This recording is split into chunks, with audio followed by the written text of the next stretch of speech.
The office went quiet the moment he said it. I need to leave early today, the single dad said calmly, closing his laptop. I have a date. His boss, cold, powerful, untouchable, froze mid-step. For the first time in years. She didn't argue, she didn't smile, she didn't speak, she simply turned toward the window, pulled out a cigarette with shaking fingers, and lit it, and in that silence, everything began to unravel. Ethan Cole had learned how to live quietly. At 34, he was a single father, an early riser, and the last one to leave the office every night, until recently. His mornings began before sunrise, packing lunches with one hand while tying his 6-year-old daughter Lily's shoelaces with the other.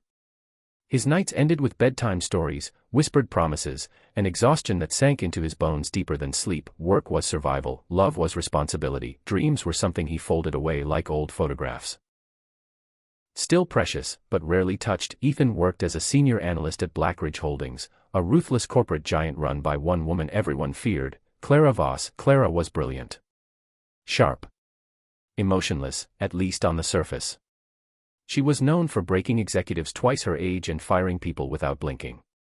No family photos on her desk. No personal stories. No weakness except, she noticed Ethan.at first, it was professional. He never complained. Never asked for time off. Never missed a deadline, even when Lily was sick. Even when he slept in hospital chairs. Even when life bent him until he nearly broke. But over time, Clara began to notice things she shouldn't have cared about, how Ethan always left his phone face up, as if waiting for an emergency, how he flinched when meetings ran late, how he smiled differently when he talked about his daughter, soft, unguarded, real, and then, one afternoon, everything shifted. Ethan stood up during a late meeting and said, politely but firmly, I'll need to leave early tomorrow. The room exchanged nervous glances. Clara raised an eyebrow. That's not typical of you, Mr. Cole.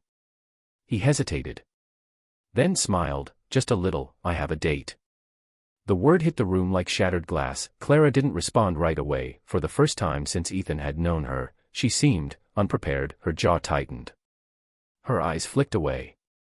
She dismissed the meeting early without explanation. As everyone filed out, Ethan noticed something unsettling. She stayed behind, alone, silent. Later that evening, as Ethan passed her office, he saw it through the glass. Clara Voss, powerful CEO, standing by the window, city lights reflecting in her eyes, a cigarette burning between her fingers. She hadn't lit one in years, and she didn't notice him watching. That night, Ethan didn't know why his chest felt heavy. And Clara didn't know why jealousy burned worse than nicotine. She had built an empire without needing anyone. So why did one single father, walking out early for a date, make her feel like she was losing something she never admitted she wanted? The date changed everything. Ethan met Maya, a warm-hearted school counselor who understood broken schedules, tired eyes, and children who came first. She didn't demand perfection. She offered peace. For the first time in years, Ethan laughed without guilt. But back at Blackridge Holdings, the atmosphere shifted. Clara became distant, then demanding. She reassigned Ethan. Critiqued his work more harshly.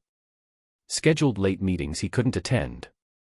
And when he politely declined again, this time for Lily's school play, she snapped, You used to prioritize this job, she said coldly. Ethan looked at her, really looked at her, and spoke with a calm that startled her. I still do. But I won't sacrifice my daughter for it. The words landed harder than he intended. Clara dismissed him sharply, but when the door closed, she sank into her chair. She remembered her own childhood. The empty penthouse.